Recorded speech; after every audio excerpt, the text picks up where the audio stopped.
신분과 인사하겠습니다. 예수님은 그리스도이십니다. 우리 한 번 더 인사드리겠습니다. 지난주 제목을 가지고 인사하겠습니다. 성령께서 당신의 인생을 책임지십니다. 네, 오늘 제목을 가지고 우리가 인사하겠습니다. 오직 예수의 이름으로 승리합니다. 예, 맞습니다. 우리의 승리는 예수의 이름에 있습니다. 예, 내 능력도 아니고 내 생각이나 느낌이나 아니면 환경이나 상황이나 사람도 아니고 승리는 예수의 이름이 있습니다. 그러면 됩니다. 그래서 우리가 예수의 이름을 부른다는 건 어마어마한 하나님의 능력을 누리게 됩니다. 하나님의 자녀만 예수의 이름을 부를 수 있고요. 그 이름을 부를 때 반드시 하나님은 성령으로 역사하십니다. 그래서 그 이름을 통해 하나님은 우리 인생을 책임지십니다. 그래서 보혜사 성령, 그 성령의 말 뜻 자체가 도움의 영입니다. 도움, 우리에게 도움을 주시는, 그렇죠? 완벽한 도움이 되시는 성령이 우리와 함께 하십니다. 단 1초도 우리를 떠나지 않고, 내가 잊어버리고 살아도 하나님은 나를 잊지 않고 24시간 졸지도 주무시지도 않고 불꽃 같은 눈으로 함께 하십니다. 지금도 함께하고 계십니다. 이 사실을 믿을 때 내가 누리게 되죠. 그래서 우리가 먼저 할 것은 하나님의 자녀에게는 축복에 대한 확신입니다. 그렇구나, 하나님의 자녀에게 지금도 성령으로 역사하시는구나. 하나님 자녀에게 지금도 말씀이 성취되고 있구나. 지금도 하나님의 자녀가 예수의 이름을 부를 때 예수의 능력과 권세로 반드시 당연하게 역사하시구나. 왜냐? 자녀이기 때문에. 우리가 내 자녀를 도와주는 게 특별한 일이 아니라 내 자녀니까. 그렇죠? 내 자녀를 도와주는 게 특별한 일이 아니잖아요. 그렇죠? 언제든지 얼마든지 부모로서 내 자녀를 돕습니다. 이유는 자녀라는 이유 하나 때문에. 마찬가지로 하나님은 우리를 그렇게 함께 해주세요. 언제든지 변함없이 자녀라는 이유 그 한 가지, 좀 능력이 있거나 없거나 아무 상관없습니다. 내 속을 새기거나 안 새기거나 아무 상관없습니다. 옆집 아들이 아니라 내 자녀이기 때문에, 내 자녀이기 때문에 하나님은 끝까지 돌보시고 합력해서 선을 이루시고 승리하게 하십니다. 바울도 어려움을 만났습니다. 우리가 생각할 때 바울은 대단한 사람인데 뭐 스펙으로 보나 영적인 능력으로 보나 이보다 더 완벽할 수 없을 만큼 능력이 있는데 바울에게 끊임없이 어려움이 와요. 우리의 상식과 안 맞죠. 그 바울은 전도자였기 때문에 사람이 괴롭히는 게 큰 어려움이 아닙니다. 힘든 일이지만 제일 큰 어려움은 전도의 문이 막히는 거였습니다. 그렇죠? 전도자이기 때문에. 예. 그래서 전도의 문이 막혔는데 포기하거나 낙심하거나 도망가지 않았습니다. 그렇죠? 그때 하나님이 답을 찾는 방법을 깨닫게 하시죠. 사실은 바울은 평상시에 일상생활이 이 삶이었어요. 뭐냐? 엎드리는 거였습니다. 하나님 앞에 엎드리는 거였어요. 그래서 깊은 기도 속에서 하나님의 보여주시는 길을 찾게 되고 깨닫게 됩니다. 내가 어려움이 오면 우리는 자꾸 뭔가 계획을 세워요. 그게 나에게 도움이 되지 않습니다. 그렇죠? 참고지 우리의 진짜 답은 엎드릴 때입니다. 진짜 답은 엎드릴 때입니다. 그때 하나님이 내게 보여주시는 게 있습니다. 그게 답입니다. 그 보여주시는 대로 순종할 때 그걸 보고 우리는 성령 인도 받는다. 내 감정은, 내 생각은 내키지 않아요. 그럼에도 불구하고 하나님이 내게 보여주셨기 때문에 순종할 때 그때 성령의 역사를 체험하게 됩니다. 그렇죠? 바울이 그랬습니다.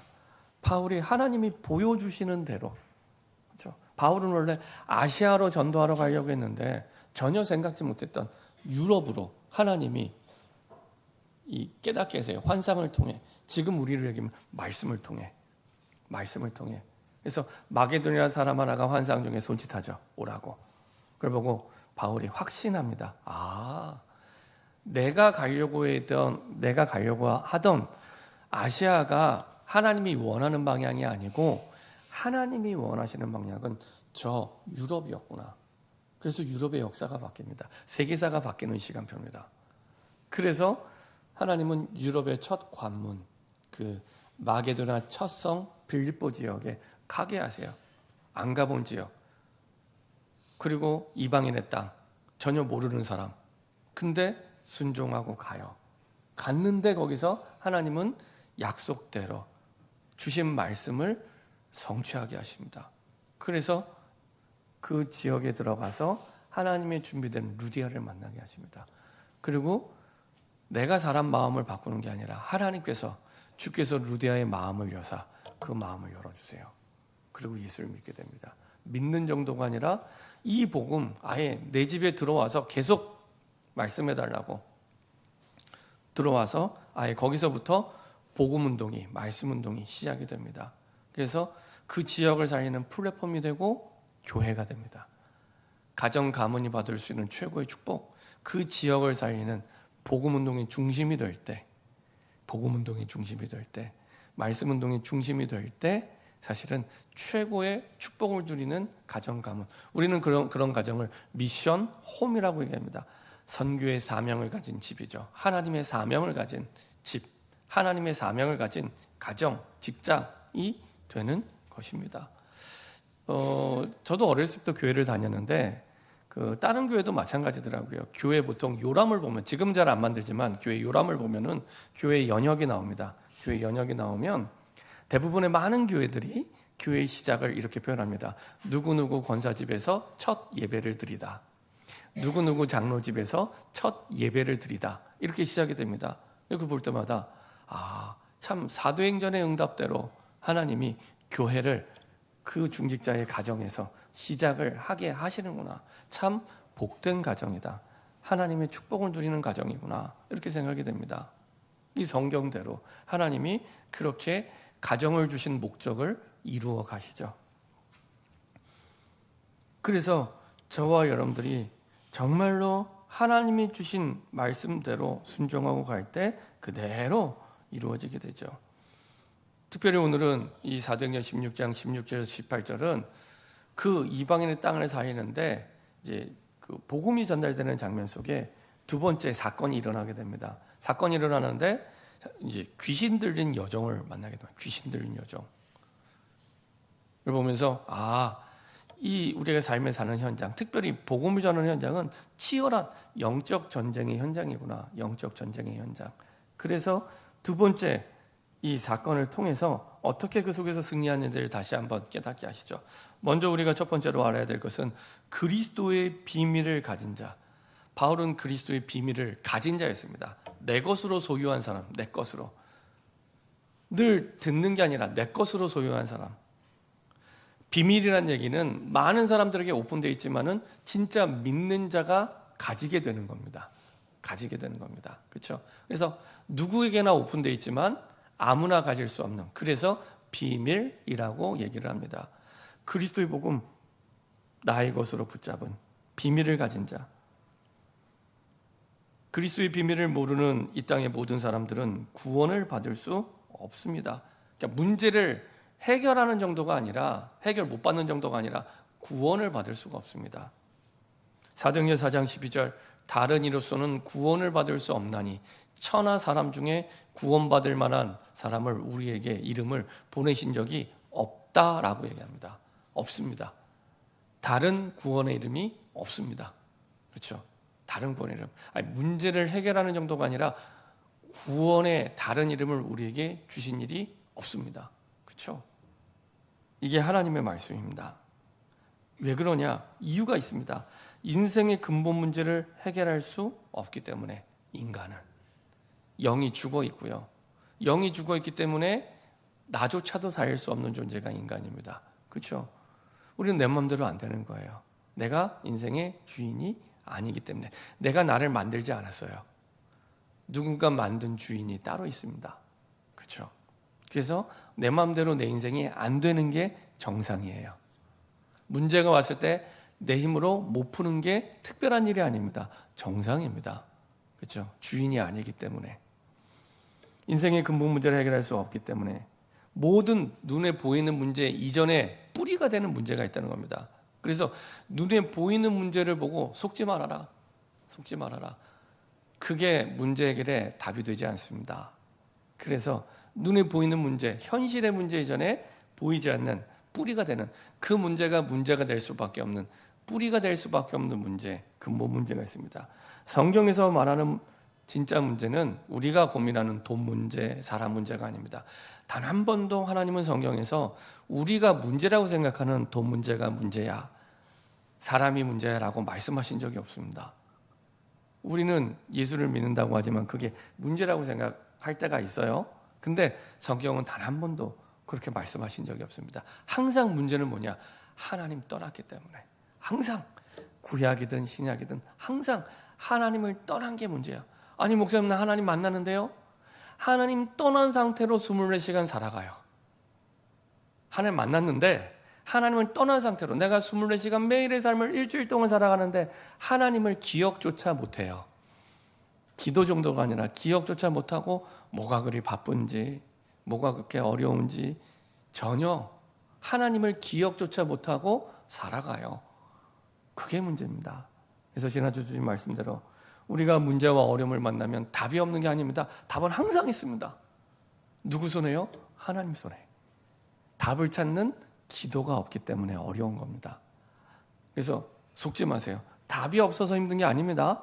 큰 문제가 가서 큰 어려움 온 게 아닙니다. 그건 세상 사람들의 관점에서의 생각. 하나님의 관점은 그걸 한 번도 문제라고 말씀하신 적이 없습니다. 답은 하나님 손에만 있는데 그 답을 찾는 기도가 없는 거예요. 일주일 24시간을 매일을 사는데 답을 찾는 기도가 없어요. 그래서 어려운 겁니다. 답은 하나님께만 있습니다. 하나님을 그러면 만나면 되는데 왜 떠났습니까? 이유를 알아야 속지 않겠죠. 죄 때문에 떠난 겁니다. 로마서 3장 23절, 한 사람도 예외가 없습니다. 모든 사람이 죄를 범하였음에 하나님의 영광에 이르지 못하더니. 우리는 자꾸 속아요. 훌륭한 사람은 하나님 안 만나도 잘 살 거야. 돈 많은 사람은 하나님 못 만나도 잘 살 거야. 능력 있는 사람은 하나님 못 만나도 잘 살 거야. 그런 사람은 이 땅에 없습니다. 전 세계 80억 인구 가운데 그런 사람은 없습니다. 하나님 만나면 그 누구도 피할 수 없는 영적 문제 속에 어려움을 당할 수밖에 없습니다. 내가 모르는 거죠. 내가 모르는 거죠. 그렇죠? 아이에게 가장 불행한 일이 뭘까요? 아이에게 가장 불행한 일, 부모를 잃어버리고 사는 겁니다. 하나님의 형상대로 지음받은 인간에게 가장 불행한 일은 인생의 주인 되신, 인생의 부모 되신 하나님을 못 만나는 겁니다. 더 불행한 거, 하나님이 내 인생의 부모라는 걸 모르고 사는 거. 가장 슬픈 일이죠. 하나님 입장에서.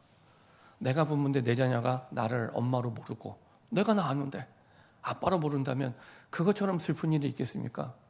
하나님이 가장 슬퍼하는 일이겠죠. 그렇죠? 근데 우리는 그걸 모르고 살아가요. 소가 그 주인을 모른다면, 그렇죠? 얼마나 참 안타까운 일이겠습니까? 자녀가 그 부모를 모른다면 얼마나 슬프고 슬픈 일이겠습니까? 그렇죠? 이 땅에 하나님을 떠난 모든 사람들이 그 속에 살아가고 있는 겁니다. 그렇죠? 반대로 그게 하나님의 가장 큰 슬픔이라면 가장 큰 기쁨이 뭘까요? 인생의 주인 되신 하나님을 만나는 겁니다. 내 인생의 부모인 하나님을 만나는 겁니다. 그게 하나님이 가장 기뻐하는 일입니다. 그렇죠? 내 자녀가 어려울 때 부모를 찾을 때 기쁘죠. 특히 내가 그 자녀의 문제를 해결할 수 있는 능력이 충분히 있는데, 완벽하게 해결할 수 있는 능력이 있는데 그때 부모를 찾아올 때 기뻐요.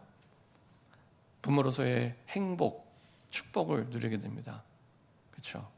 마찬가지로 하나님은 언제든지 우리가 하나님을 찾기만 하면 하나님은 당연히 특별한 일이 아닙니다. 워낙 우리가 오랫동안 응답을 못 받다 보니까 이게 되게 특별한 일이 됐어요. 특별한 게 아니라 당연하게 하나님은 역사하시고 당연하게 응답을 주십니다. 이유는 하나, 자녀이기 때문에. 그렇죠? 잘나도 못나도 내 자녀는 내 자녀잖아요. 그렇죠? 나도 잘나든 못나든 하나님의 자녀입니다. 그래서 아무 상관없이 하나님의 자녀라는 이유만으로 당연히 하나님은 완벽하게 역사하시고 응답을 주십니다. 근데 이걸 방해하는 존재가 있습니다. 이게 바로 사단입니다. 어떻게 방해합니까? 거짓의 합의. 거짓이 뭡니까? 진짜를 가짜처럼 속이고요. 가짜를 진짜처럼 속여요. 그걸 분별할 수 있는 기준은 이 땅에 하나밖에 없습니다. 분별할 수 있는 기준은, 하나님이 주신 기준은 하나밖에 없습니다. 그게 말씀이에요. 말씀. 거짓의 아비를 분별할 수 있는 기준은 하나밖에 없습니다. 말씀. 그래서 말씀이 기준되지 못하도록 말씀을 듣는 자리만 못 가게 해요. 말씀은 듣는 자리만 피하게 만들어요. 말씀을 듣는 자리만 사실은 못하게 해요. 그러면 완벽하게 속게 되는 겁니다. 완벽하게. 저는 그런 경험이 너무 많아요. 제가 신방을 가거나 예배를 드리면, 꼭 예배를 드리려고 딱 하면 전화가 와요. 네, 전화가 와요. 그래서 급한 전화가 와서 말씀을 놓치게 되고, 그렇죠? 급한 연락이 와서 말씀만 못 해요. 이상하잖아요.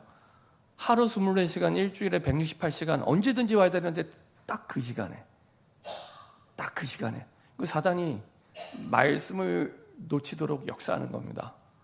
그 사단의 역사입니다. 하필이면 그 시간에 내가 예배를 드려야 되는데 딱 그 시간에 급한 일이 생겨요. 이게요, 제가 교육자 생활하면서 한두 번이 아니에요. 너무 많이. 이거 사단이 방해하는 겁니다. 그렇죠? 너무 중요합니다. 그래서 예배 시간 이럴 때는요, 급한 일 다 정리하고 딱 집중할 수 있도록. 그렇지 않으면 사단이요, 언제든지 틈을 파고 딱 들어오게 됩니다. 틈을 파고. 그렇죠? 그래서 딱 말씀만 잃어버리게. 그러면 완벽하게 사단에게 속게 됩니다. 완벽하게. 그래서 구원받은 자라도 예수의 이름과 예수의 이름을 부르는 그 축복, 기도의 비밀을 모르면 진짜 하나님이 주는 응답을 놓치게 됩니다. 그래서 저와 여러분들이 이제 기도의 비밀을 누리면 됩니다. 바울이 그랬습니다. 바울이 이제 지난주 말씀, 이번 주 말씀 쭉 사도행전 16장의 말씀을 보면은 계속 중요한 순간마다 한 가지를 반복합니다. 중요한 순간마다. 그게 기도였습니다. 그러니까 전도자에게 가장 큰 어려움은 전도의 문이 막히는 건데, 그때 원망하거나 불평하거나 낙심하거나 포기하는 게 아니라 더 깊이 기도 속으로 들어가게 됩니다. 그렇죠? 그리고 새로운 현장에 가서 아무도 나를 도와줄 수 없는 현장에 갔어요. 그때 기도처를 찾다가 기도했어요. 그렇죠? 꼭 뭐가 같냐? 사도행전 3장 1절에 보면은 3장 1절에 보면은 베드로가 안진병이를 일으키는데 그 직전에 뭐 하러 가는 길이었어요?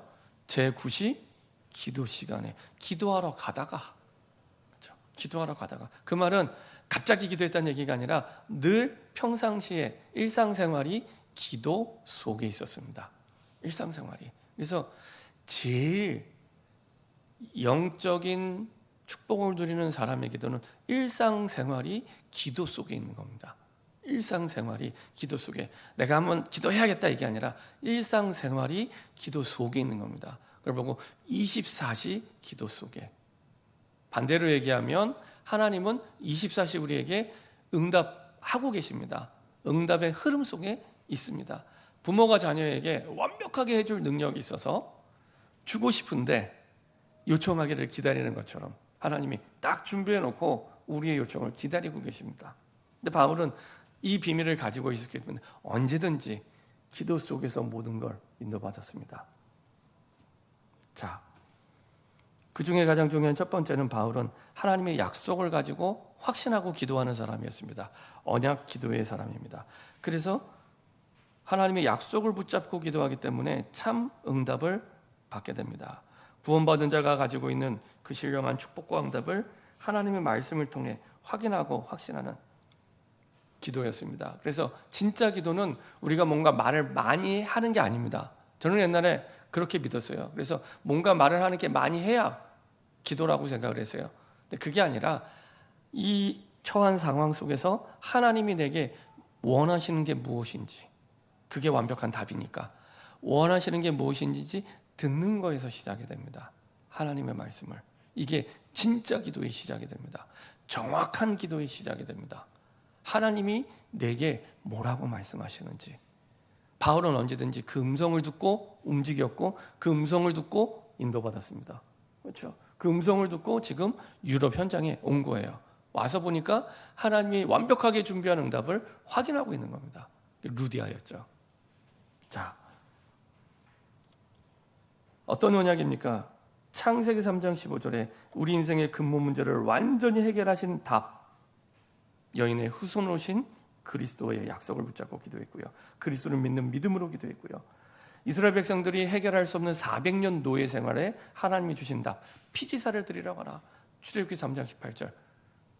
이 약속을 붙잡고 기도했고요. 이사야 7장 14절. 또 사단에게 속아 우상을 섬기며 포로가 됐는데, 세상에 바벨론의 포로가 됐는데 포로에서 빠져나오는 길 대신 임마누엘의 그리스도를 붙잡고 기도해라. 보라 처녀가 잉태하여 아들을 낳으리니 그 이름을 임마누엘이라 하리라. 그렇죠? 이게 답이었어요. 이게 길이었습니다. 그 답과 확신을 가지고 기도한 겁니다. 그리고 또 로마의 지배를 받는 속국이 됐을 때도 다시 베드로가 정확하게 신앙을 고백하죠. 주는 그리스도시요 살아계신 하나님의 아들이시라. 나의 주인, 나의 그리스도로 붙잡고 기도한 겁니다. 그렇죠? 나의 주인, 내 인생의 모든 문제를 십자가에서 끝낸 그리스도로 붙잡고 기도한 겁니다. 그때 요한복음 3장 16절, 하나님이 나를 사랑하시는구나. 그리고 멸망의 길을 가던 우리를 돌이키게 되는 겁니다. 그렇죠? 지옥은 문제 없는 사람이, 천국은 문제 없는 사람이 가는 게 아니라, 지옥은 문제 있는 사람이 가는 게 아니라, 문제를 해결받는 사람이 천국을 가고 그 문제에 대한 해결을 못 받은 사람이 지옥을 가는 겁니다. 그렇죠? 그 답을 붙잡고 우리가 기도하는 겁니다. 골로새서 2장 2절 3절, 그리스도 안에 모든 지혜와 지식의 보화가 있는데 이 말씀을 하신 이유에 대해서 정확히 말씀합니다. 뭐라고 말씀하시냐? 사단은 끊임없이 우리를 하나님의 말씀을 놓치게 만들어서 속여요.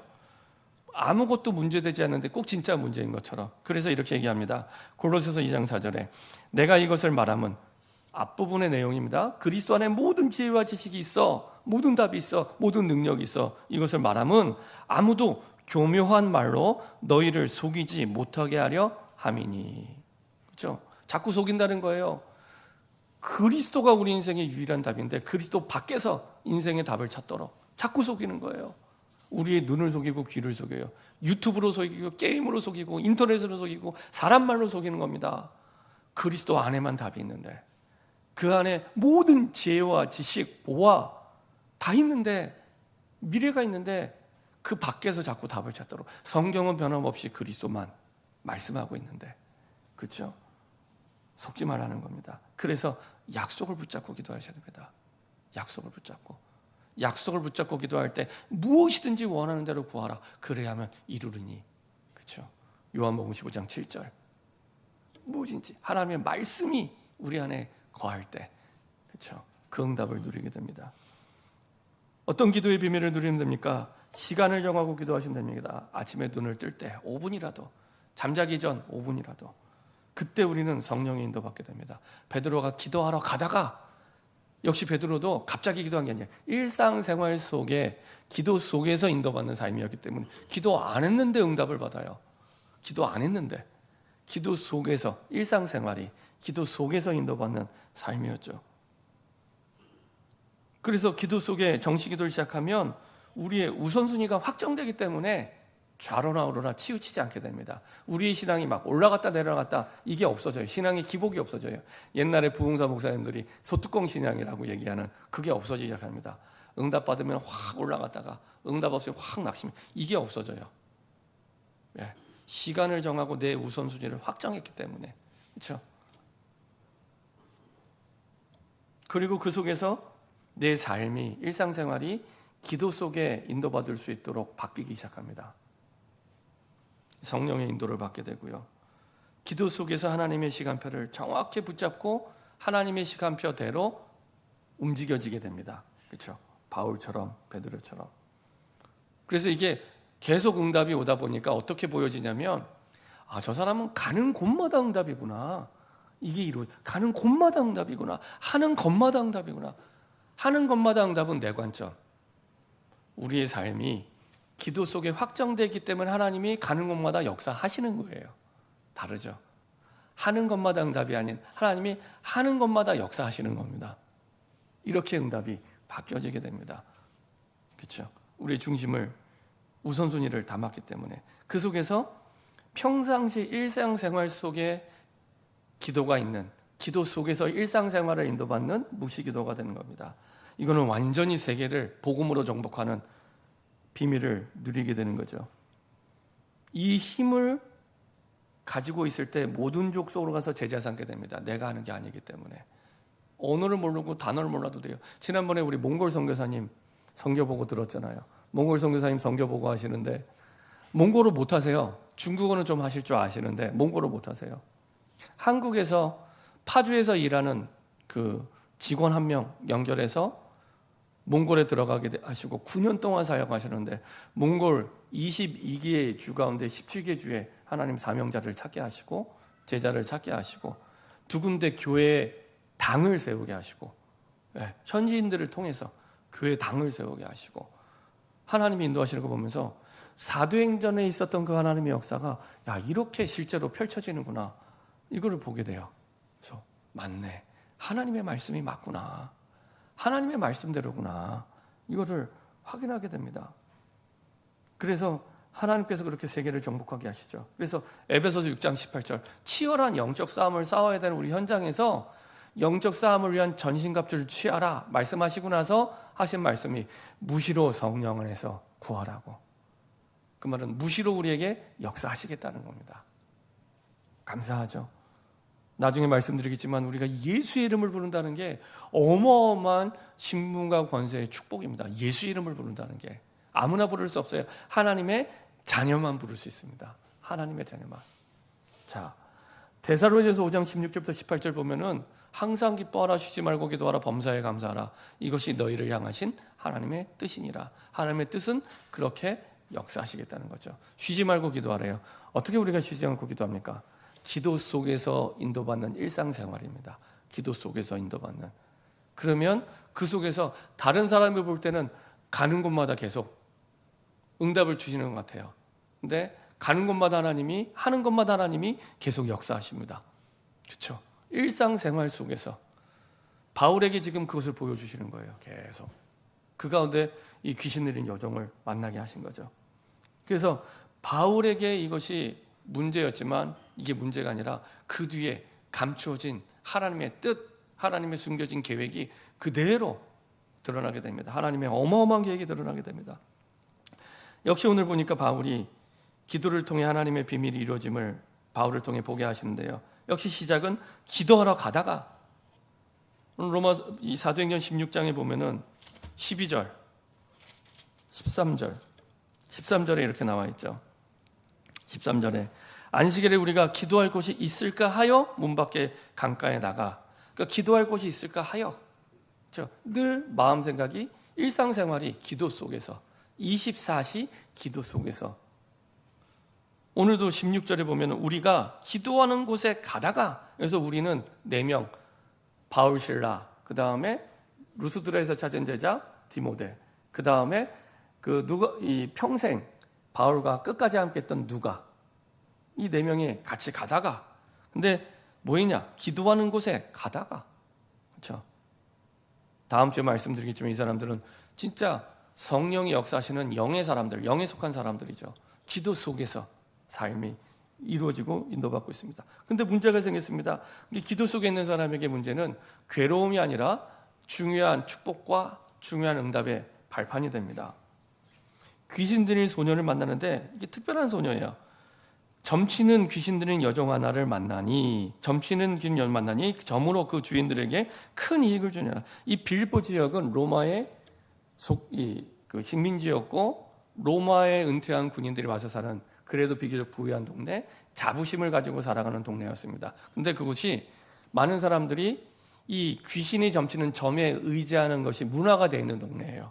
그래서 점치는 귀신 들린 여종, 그러니까 점을 봐주는 그 다른 주석서를 보면은 그런 내용이 나와 있습니다. 복화술이라고 하죠. 복화술. 예, 보통 제가 말하는 이런 목소리를 내다 갑자기 내 목소리가 아닌 다른 목소리를 막 내잖아요. 되게 신기하게.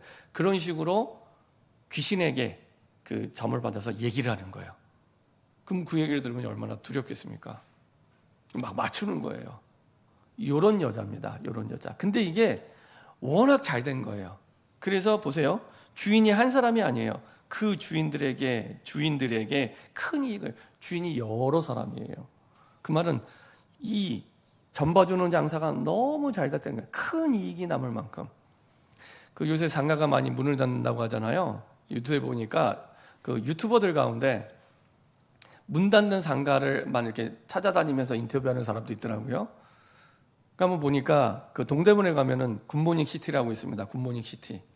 큰 상가예요. 그쪽에 뭐 밀리오레, 두산타워 뭐 이런 상가들이 있는데 공실이 너무 많아요. 그 제가 옛날에 학생 때만 하더라도 옷 사면 무조건 동대문, 신발 사면 다 동대문. 친구들하고 그렇게 거기서 옷, 신발 다 동대문에서 샀거든요. 막 밤중에도 11시, 12시, 1시에도 불야성을 이룰 만큼. 근데 지금은 가게들이 다 문을 닫았어요. 특히 뭐 굿모닝 시대 같은 경우에도 처음 분양받을 때는 문제도 많았지만은 그거 분양받으려고요 얼마나 치열에 따르더라고요. 가격도 싸지도 않아요. 1층에 한 평 분양받는데 2억이었다 그러더라고요. 2억. 한 평 분양받는데 2억. 그때 분양받던 사람들이 다 손해보고 떠난 거예요. 근데 그걸 쉽게 바꿀 수도 없어요. 왜냐? 그 건물에 묶여있는 주인이 3,200명이에요. 그 건물에 묶여있는, 한 건물에 묶여있는 주인이 3,200명이에요. 이게 하나가 되겠습니까? 그러니까 시대는 급박하게 변화가 되는데 변화되는 시대를 따라갈 수가 없어요. 주인이 너무 많아요. 사공이 너무 많아요. 그러다 보니까 변화에 따라갈 수가 없는 거예요. 그러니까 계속 뒤처질 수밖에 없는 겁니다. 근데 왜 이렇게 주인이 많아요? 이익이 되니까 몰리는 거죠. 이 귀신들인 여종이 그런 사람입니다. 워낙 점을 잘 봐주고 잘 맞추니까 주인이 여러 명이에요. 주식회사, 귀신 들린 여종, 거의 주식회사의 지분이 여러 가지, 여러 사람이 지분을 갖고 있는 주식회사의 주식회사. 그러니까 그 당시에 많은 사람들이 여기에 문화적으로 잡혀서 살아갔던 거죠. 그런 상황입니다. 자, 근데 중요한 건 그 다음에 17절에 보면은 이 귀신 들린 여종이 말을 합니다. 그럴듯하게 얘기를 해요. 그가 바울과 우리를 따라와 소리질러 얼마나 확신을 가지고 얘기하는지 이르되 이 사람들은 지극히 높은 하나님의 종으로서 구원의 길을 너희에게 전하는 자라 하며. 맞는 말이잖아요. 이 말만 들으면 지극히 높은 하나님의 종으로서 맞잖아요. 구원의 길을 너희에게 전하는 자라 하며 맞는 말인데요. 근데 귀신 들린 여종인데요. 이런 말을 해요. 사실은 맞는 말처럼 보이지만은 굉장히 이제 이 이면에 보면은 이제 다른 내용입니다. 이 당시에 예수님 말고 로마의 황제나 아니면은 이 당시에 섬겼던 제우스 신이라든지 그리스의 사람들에게도 똑같은 칭호를 붙입니다. 지극히 높으신 제우스, 지극히 높으신 로마 황제.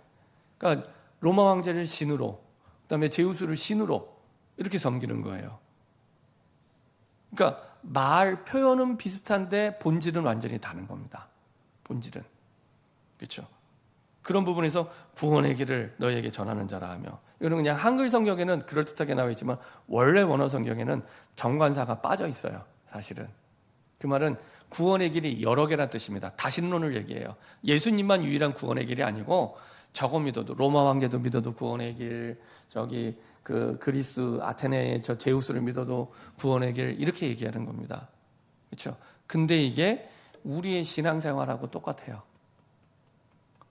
예수를 믿는다고 얘기는 하는데 실제로 내가 문제를 만나면 가장 먼저 찾는 게 뭡니까? 그게 내가 믿는 구석이에요. 내가 돈을 찾으면 돈이 나의 만본이 되는 겁니다. 그렇죠? 내가 사람을 찾으면 사람이 내 우산. 그럴듯하게 얘기하는데 구원의 길이 여러 가지예요. 예수님만 구원의 길이 아닌 거예요. 사람이 또 다른 구원의 길, 돈이 또 다른 구원의 길이 되는 겁니다. 그렇죠? 우리가 신앙생활을 그렇게 하고 있는 겁니다. 그래서 내가 가장 어려울 때 가장 뭘 찾는가? 바울은 엎드렸거든요. 그렇죠? 구원의 길은 예수님밖에 없다고 분명히 바울은 확신하고 있었던 겁니다. 그렇죠?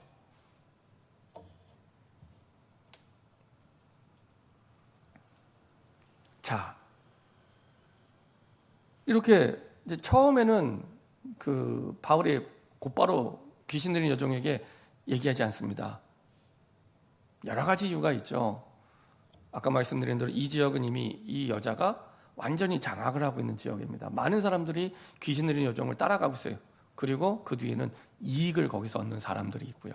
그렇죠? 어둠의 경제죠. 어둠의 경제. 그때 18절 이같이 여러 나라를 하는지라. 그리고 하나님의 시간표를 기다립니다. 그리고 시간표가 됐을 때 정확하게 선포합니다. 그 귀신에게 이르되 예수 그리스도의 이름으로 내가 내게 명하노니 그에게서 나오라 하니 귀신이 즉시 나오니라. 확실하게 분별력 있게 얘기하죠. 현실은 지금 누구한테 얘기해요? 사람한테 얘기하는 겁니다. 귀신 들인 그 여종 사람한테. 근데 누가는 그걸 지켜봤던 누가는 성경에 어떻게 기록을 해요? 사람한테 얘기하는 게 아니라 그 사람을 사로잡고 있는 귀신에게 얘기하는 겁니다. 그렇죠? 우리를 힘들게 하는 사람 있죠. 어렵게 하는 사람 있죠. 그 사람 뒤에 그 사람에게 역사하는 배경이 있다는 겁니다. 거기에 대한 영적 분별력이 생기는 겁니다. 영적 분별력. 그렇죠? 하나님의 복음의 말씀이 기준이 될 때 그 분별이 되고 그 사람을 살리게 됩니다. 그렇지 않으면 계속 사단에게 속게 되는 겁니다. 계속. 정확하게 성경은 구분해서 표현합니다. 그 귀신에게 이르되 분별력이 생긴 거죠. 그리고 담대하게 얘기하게 됩니다. 예수의 이름. 담대하게. 자, 여기서 예수의 그리스도의 이름으로 내가 내게 명한다고 하잖아요. 그 말은 내 능력과 수준과 상관없이 이 귀신을 누구에게 대면하게 하는 거예요? 예수님을 대면하게 하는 겁니다. 이게 예수의 이름으로 명하는 거예요. 뜻이. 그러니까 나는 능력이 없어도 돼요. 부족해도 돼요. 아무 상관없습니다. 이 귀신을 예수님을 대면하게 만드는 겁니다. 그렇죠? 그리고 예수 이름으로 명한다는 것은 권세 있는 그분을 통해서 말하게 되는데 곧 예수의 이름으로 명하는 겁니다. 이게 아무나 할 수 있는 게 아니에요. 하나님의 자녀만 이것을 사용할 수가 있는 겁니다. 하나님의 자녀만. 그래서 예수 이름을 명한다는 것은 예수의 이름을 내가 선포할 수 있는 신분과 권세가 있다는 겁니다. 그렇죠? 쉽게 얘기하면 예수님의 명령이에요. 예수님의 명령. 내가 예수님이 아닌데 예수님의 명령을 내리는 거예요. 예수님의 명령. 어마어마한 권세죠.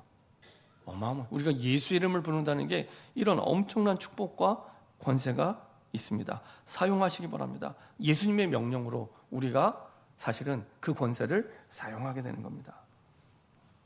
그래서 예수님을 통해 예수 이름을 통해 기적이 일어나게 되고요. 귀신이 떠나가는 정도가 아니라 귀신 들인 여종이 가지고 있었던 그 능력도 떠나가게 되는 거예요. 그래서 이제는 더 이상 이익을 낼 수가 없게 되는 거죠. 누가복음 10장 19절 예수님이 70인 전도 제자들에게 약속했던 말씀이 성취되는 겁니다. 내가 너희를 이 현장에 보내는데 뱀과 정갈을 밟으며 원수의 모든 능력을 제어할 권세를 주시겠다고 약속했잖아요.